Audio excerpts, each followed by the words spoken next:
Boris Johnson has been brutally attacked for the UK's handling of the post-Brexit trade deal with the European Union and warned it will be Britain that will be hit harder in the event of a no-deal outcome.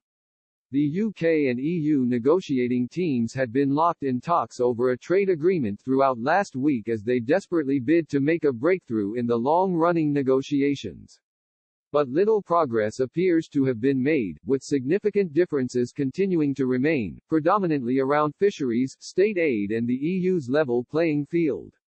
Neither side is giving much ground on the crucial red lines, increasing fears they will run out of time to agree a trade deal with less than 4 weeks left until the end of the transition period on December 31. Late on Friday evening, British and EU negotiators agreed to pause talks amid continuing significant divergences on a number of key issues, with Boris Johnson and Ursula von der Leyen to speak on Saturday.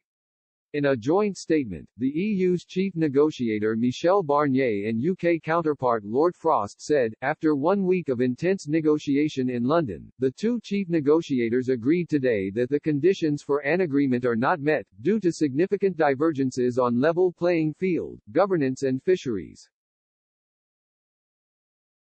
On this basis, they agreed to pause the talks in order to brief their principals on the state of play of the negotiations.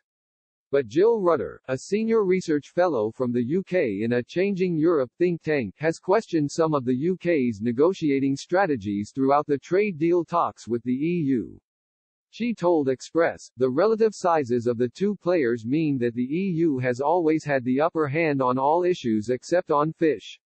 The UK does not appear to have been prepared to use its strong position on fisheries to leverage wider benefits, focusing instead on delivering to those fishers who both want more access to UK waters and can sell their catch domestically.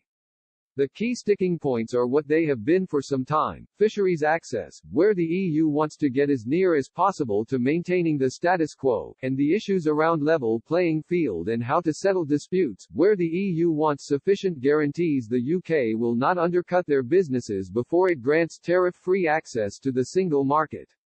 This is a big issue of principle for the UK, and it will need to be prepared to move if there is to be a deal.